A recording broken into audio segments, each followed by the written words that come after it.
Hello, everybody, and thank you for tuning in to the Liberty Report. With us today, we have Daniel McAdams, our co-host. Daniel, welcome to the program. Good morning, Dr. Paul. How are you this morning? Good, and I'll bet you know we have a special guest today. A good friend of ours and a good friend of Liberty. Boy, that's for sure. And this is wonderful that we have him on, but he's also going to talk to about some of the things that he's doing to try to preserve and save and encourage the best member of the House of Representatives right now, and that's Thomas Massie. So, Tom, welcome to the program. You've done some fantastic work in trying to build up support for Thomas because I understand there are some Republicans and Democrats. He must be telling the truth. They're both after him. You know, when both sides are after him, you know he's on the right track. So this is good. And Thomas is I remember him very especially because he got into Congress 3 months earlier than his class did because there was an open seat. And so we talk about it and we say, well, we were in Congress together. I think it was like 2 months because I was getting out and he was coming in. So he was a co-congressman at one time. So Tom, I want to welcome you to the program once again. You've been with us many, many times. And we certainly appreciate that. But we certainly appreciate you going the extra mile and trying to straighten this mess out because there's a lot of fickleness in Washington. And I've always argued that there's really not two-party systems. And when you're telling the truth, you know there's two parties.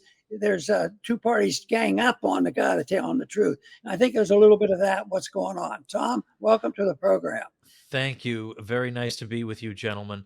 I do want to say that what we've done here, most of the credit belongs to one of the best video people in the whole liberty movement, a guy named Dan Smots. The work he does promoting good causes. If I had 7 lifetimes, I couldn't produce the results he does in terms of of persuasive, beautiful, amazing video. And I guess I happened to be, I was talking to our friend Clint Russell on the Tom Woods show, and I said, we really need to get Dan to make a short video about how great Thomas Massie is, because Massie, unfortunately, is facing a fair amount of spending on really, frankly, not very high IQ ads, let's say, in his district. And I thought, we ought to hit back hard. We've got so much footage of him questioning witnesses and making speeches and taking stands and educating people. Let's put it together. The thing writes itself, So apparently Dan heard that I had said that I had said we got to get Dan on this project, and he wrote to me and said, "Let's go." So that was the origin of our little mini biopic of Thomas Massie. That if you watch it, and you start off saying, well, I've been told I'm not supposed to like this Massie fellow. By the end, you start wondering, whoever told me I wasn't supposed to like this Massie fellow? That's good. No, that's so true. And how long did this take to do when the two of you got together, because you were very much involved? Has it been a week? 2 weeks, 2 months? It took a couple of weeks because Dan's a miracle worker, and because we went to my Twitter following, which is 200 something thousand, and I said, we all love Thomas Massie. We've all seen amazing clips in which he's going after the the head of the FBI or whoever it is, the head of this, that, or the other thing, and questioning them hard. We know he's great at refuting arguments and all that. And we all have our favorite little clips and moments of his. Well, here's where I would be very grateful if you could deposit some of those. Send us the best material you've got, and we're going to use it and assemble it into this project, which is called Thomas Massie's America First. And so people started sending us the raw material. So because we had the raw material, we know the basic story. Now Dan just has to take his magic and make something really special out of it. So you can watch it so Massie is spelled Massie. So it's Thomas Massie's America First. So it's Massie AF, almost like Massie Air Force dissent.com. You can watch it. You know, sometimes there's an opinion cast that if you're out there by yourself, and he's been by himself on many votes and positions, standing up for the truth as far as we're concerned, and has been, you know, isolated in this sense. But people say, you're only one person. You know, you don't mean anything. You know, this whole thing is just the way I used to look at it, because I was in similar circumstances now and then. I would say, yeah, 200 and some people voted against it, and I was the lone vote. I said, yeah, I'm equivalent to you guys because you have all these things, but I feel comfortable. And I'm sure Thomas is well versed. He has a real skill, and I think he deserves all the support we can. And that's why we're putting this program on today, to encourage people. Because one thing that I heard from people who are close, that so often Thomas has been able to win his seat rather easily. But, you know, there's so much turmoil right now, and so much vitriol out there, that there is so much money, and the opposition, I see the opposition as bipartisan, but there's another half of that that's just horrible. They have a lot of money. So this is very necessary. And I think this film that you helped make, Tom, is going to be very, very valuable. See, that is very happy, and we'll see what happens. See if we can generate some interest. But first, I'm going to start with really congratulating you, Tom, as well as your co-partner in filming this. Well, thank you, welcome. and I appreciate that. And you know, we want to make clear that it's not like Thomas Massie is opposed to Trump in principle or anything like that. He sides with Trump when he does the right thing, and he speaks up when he does the wrong thing. And he has stood with Trump in areas where a lot of Republicans have wanted to run the other way. Like a lot of cowards have wanted to run the other way. So on the January 6th matter, there are a lot of Republicans who were embarrassed by all that. But it was Thomas Massie who kept demanding answers about how many FBI assets were present on January 6th. I want an answer to that. So instead of running away, he stood with Trump in demanding answers. Or on Russiagate, well, that was an embarrassment to certain establishment Republicans who secretly thought maybe Trump is in cahoots with the Russians. But Massie never fell for that. So Massie stood by him at the crucial moments when a lot of his weaker Republican allies ran and hid. So you'd think he'd say, thanks, Thomas Massie. You were one of the only people who had the guts to stand with me when it was hard to do so. And I'll tell you something else. People say that Massie is motivated by something other than principle, like he just wants to be a, quote, grandstander. He likes the attention. But I'll tell you something. He is in a very, very lonely position because he's got a lot of people who are against him because they don't want to be in the bad graces of Trump, so they have to at least pretend to be against Massie. And then it's not like he gets any credit on the left for anything he does, so he doesn't have that. What he has is this sliver of serious people who want to not just give pretty speeches, but who actually want to get things done, particularly when it comes to spending and the debt. If you can't get that done now, when you have the Republican Congress, you have a Republican Supreme Court, for heaven's sake, you have a Republican White House. If you can't get that done now, then that's never going to happen. And I think even his worst enemies would admit, if the whole House was filled with Thomas Massies, we wouldn't have any of the problems we have now. They have to admit that. So all they really object to is, well, he's kind of a spoiler and he should just get with the program. He'll get with the program anytime it's a good program. Daniel, you have a question for Tom. Tom, thanks for joining us today on the show. We talked right when the film came out because we wanted to have you come amplify the message because it's such an important message, and we wanted to congratulate you on your role. I mean, you did it the right way. You did it the easy way. You crowdsourced it, you know, and you also obviously you came up with the financing for the show. And by the way, Dan is great. He's actually doing our new intro for our show, so we're fortunate to have his great skills put to work for our little program here. But yes, Thomas Massie's America First, obviously, that is a nod to the president's stated and claimed approach to his presidency, to U.S. Congress. But obviously, he's straying from that in many ways, hence Thomas Massie incurring the wrath of Dawn. So the question is why, and I can't really understand it, why is Donald Trump so angry with Thomas Massie? As you point out, he has worked, Thomas Massie has worked with President Trump on critical issues that are not popular, like January 6th, like Russiagate, which he's still pursuing. I just saw a post on X from him the other day about Joseph Milsud, who was one of the key central figures in the Russiagate scam. He's pursuing it, even though that's to the benefit of the person who wants to drum him out of office. What is wrong with Donald Trump? Well, it's made me wonder what would have happened if we had Ron Paul serving under Donald Trump.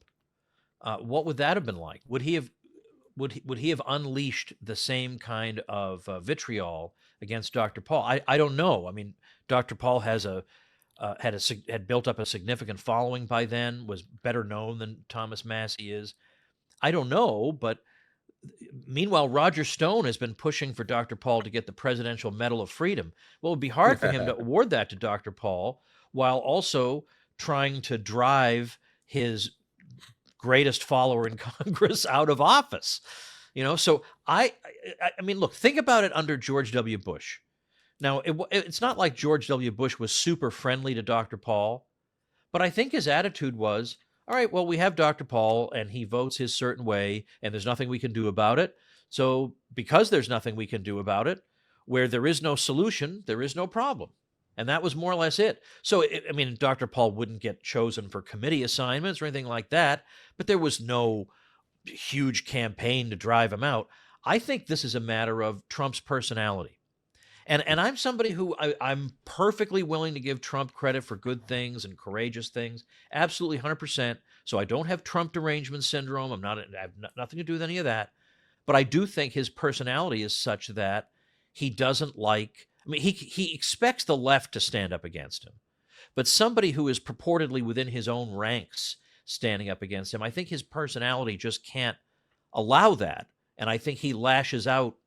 I can't think of any other reason, any other way to account for it, because it doesn't make any strategic sense. Massie would be much more obscure if Trump would just keep his mouth shut about him.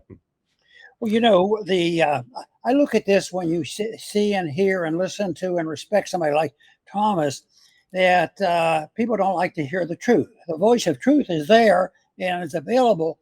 And there's so many others that have worked closely with the conservative libertarian groups, but as soon as when it gets hectic and they back away, they just have no courage at all. And I think one thing is they see him as the voice of truth, but they see themselves as a voice of truth. So I think it comes down to the definition of truth. There's all kinds of relativity associated with individuals who claim, I'm telling you the truth. And they used to get after me, but they wanted to even penalize me early on when I first went to Congress because I didn't vote for a spending bill and it was Ronald Reagan and this sort of thing. So and I had to go before, our state committee. And so I said, what I'll do is let's look at all the votes and, the Constitution is one thing, but also the platform is supposed to have meaning, which it has zero meaning. I said, let's go through this. I'll bet in any money that I voted more with the platform, all the stuff you said you were going to do, than anybody else in the room. And that sort of shut them up for 5 minutes. Well, I hear you. I mean, I've been a Ron Paul supporter as long as I can remember. And, we think back to some of the candidates who were in those Republican presidential debates with you, Dr. Paul. A handful of them were members of Congress, like Duncan Hunter, for example. But today, Duncan Hunter would have been one of the 434 voting with the regime. And you were Ron Paul, very often voting on your own. And which name do people remember now? I bet almost nobody knows who Duncan Hunter is anymore. And I rather suspect the same thing will be true of Thomas Massie, that when we look back at people in Congress today, we've never heard of most of the names. And within a couple of years, they're completely forgotten. I don't think Massie will be forgotten. And there's a reason for that. Not that he's a grandstander, but that when push came to shove and when there was a price to be paid, he was willing to pay it, because he thought there is no point in being here if I'm not going to say what needs to be said. I have a perfectly happy life on my farm in Kentucky. I don't need this. So if I don't do what I was sent here to do, there's no point. Yes. I'm sorry. Go ahead, sir. Go ahead. I was just going to say we got a taste of Thomas Massie's character very, very early on when we started the Ron Paul Institute. And I've told the story on the show before, but we were doing the opening reception for the Institute. We had the panel. We had Jimmy Duncan. We had Walter Jones. We had Dennis Kucinich. And here comes this newly elected member of Congress who we had met but didn't know that well, who came in and basically crashed the party, but in a good way, not in a grandstanding way. He wanted to sit down because he wanted to be a part of it. And there was definitely, as you say, Tom, there was nothing in it for him by coming in and associating himself with the outsiders. That was pure raw courage. And that really, I think, established what has come to characterize Thomas Massie throughout his time here. But if you'll indulge me, I will say to our viewers, I will put a link in the description of today's show. I didn't do it beforehand, but I will put a link in the description of today's show where you can watch the great Massie film, thanks to Tom Woods and Dan Smots. You can watch that after we're finished. But I do have to ask if you might indulge me, Tom. We're not very often fortunate to have you on the show, but if you'll indulge me in a question about another topic, if that's okay. Oh, of course. And, I think I know what topic it'll be. You may not, actually. I had a few, but I want to ask you about what's up with Pam Bondi. She said yesterday, she had a couple of real zingers. Oh, she said terrible.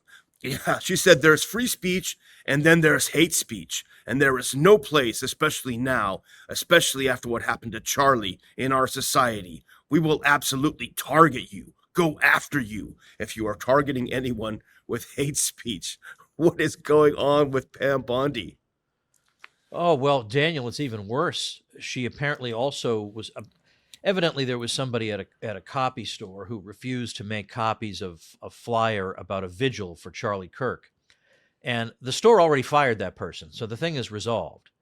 But now she's saying, well, we're going to look into this, and you have to print flyers, and so what was the point of fighting the whole bake the cake thing? I was going to bake the cake.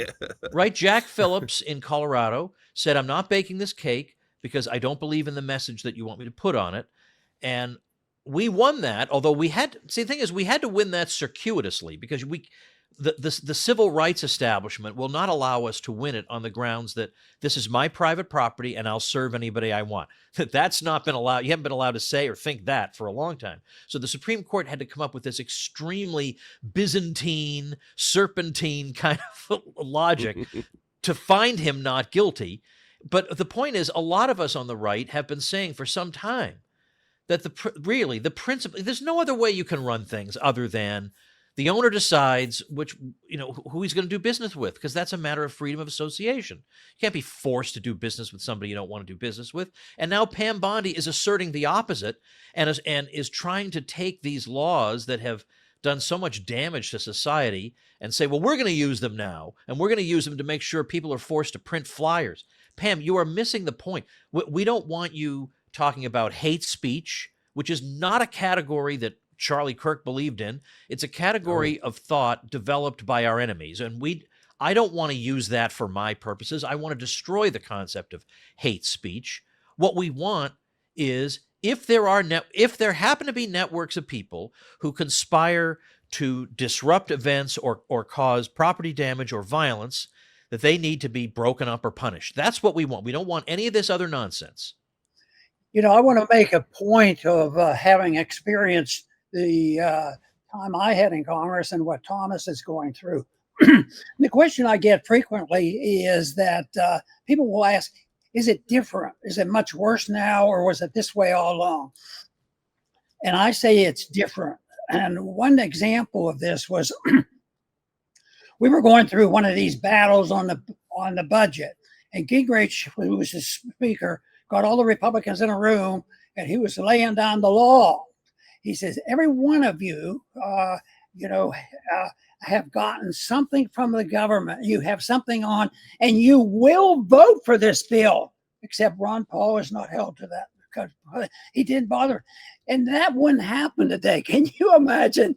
What do they do to Thomas Massie? Did they say, well, we understand this. You're based on principle. It's the Constitution, and it's wonderful. No, he's singled out to be the worst guy, and that Republican we have to get rid of.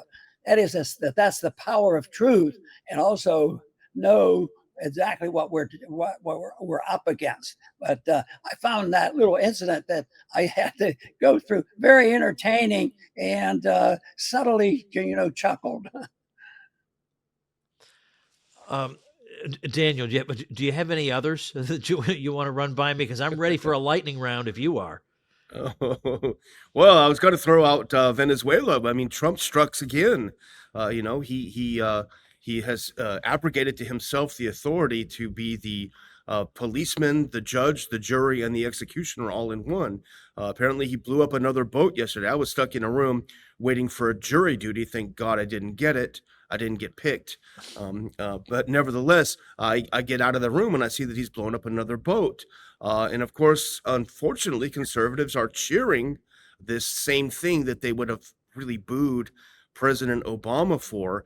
Congress is supine. They're doing absolutely nothing about it. I'm like you. I wanted Trump to win. I'm not a delusion, Trump derangement guy in the slightest. But when I see a president who takes the authority to kill people that he thinks might be doing something bad, the guys on the right should think twice, because what they are allowing now will come back to bite them. What are your thoughts on this one? Well, also, foreign policy is where they lie the most.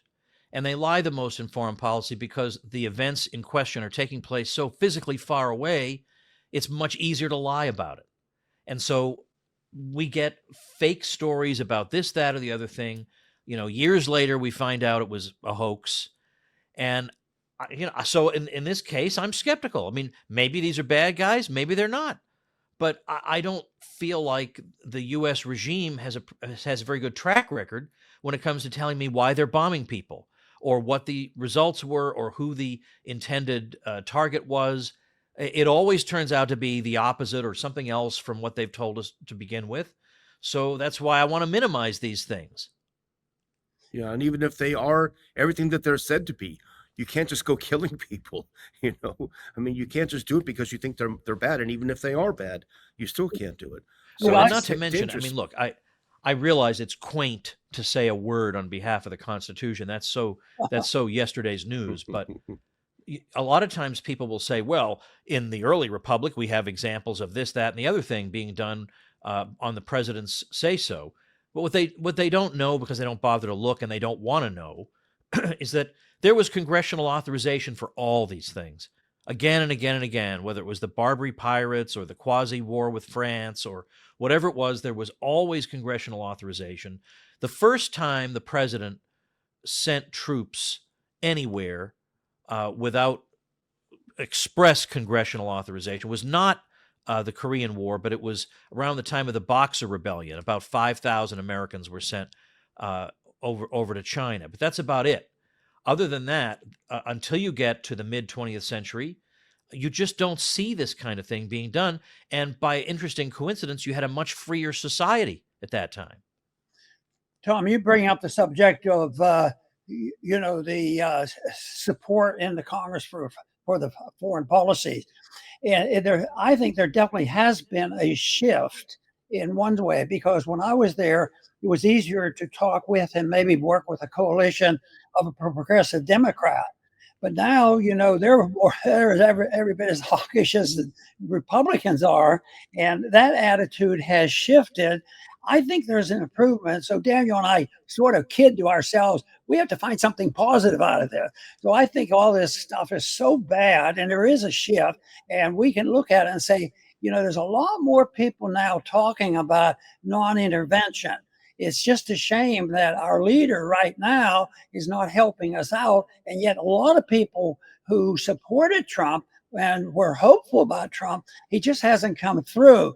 But I think the debate is a little bit healthier, but I have to guard against any optimism about it because it's a bipartisan issue. This is why I think there's really not two parties on the big issues, whether it's foreign policy spending, Federal Reserve, printing money, welfare state. There is no difference. That's why Thomas Massie is so necessary and so important at what he's doing. He's waking up people, and I still see him waking up millions of people. And these clowns up there think, well, he's not a chairman of a committee. What good is he doing? And he might lose his election. So, but honoring the truth doesn't get much support in Congress. But I think there's enough people in this country who are still looking for the Thomas Massies of the world. Well, think about U.S. Senator Rick Santorum. I don't mean to pick on him specifically. I could pick many others, but just because he was one of your GOP primary opponents.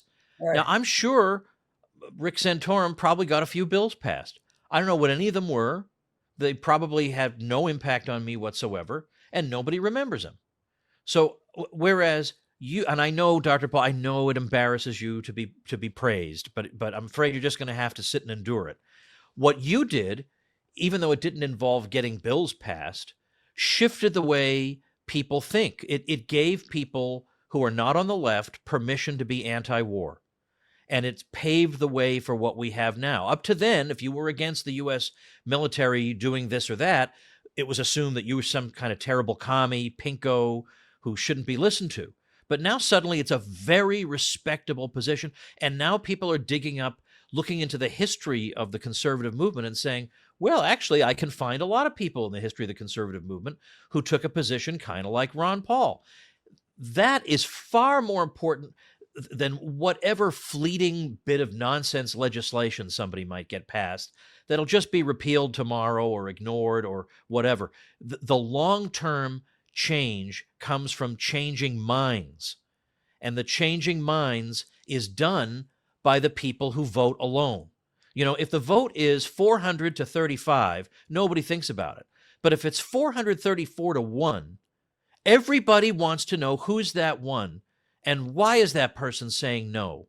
And that is the great intellectual and moral example that Thomas Massie and you also have given us. Yes, he's more important at this very moment about most of these issues than all the rest put together. And I sort of get a chuckle out of that.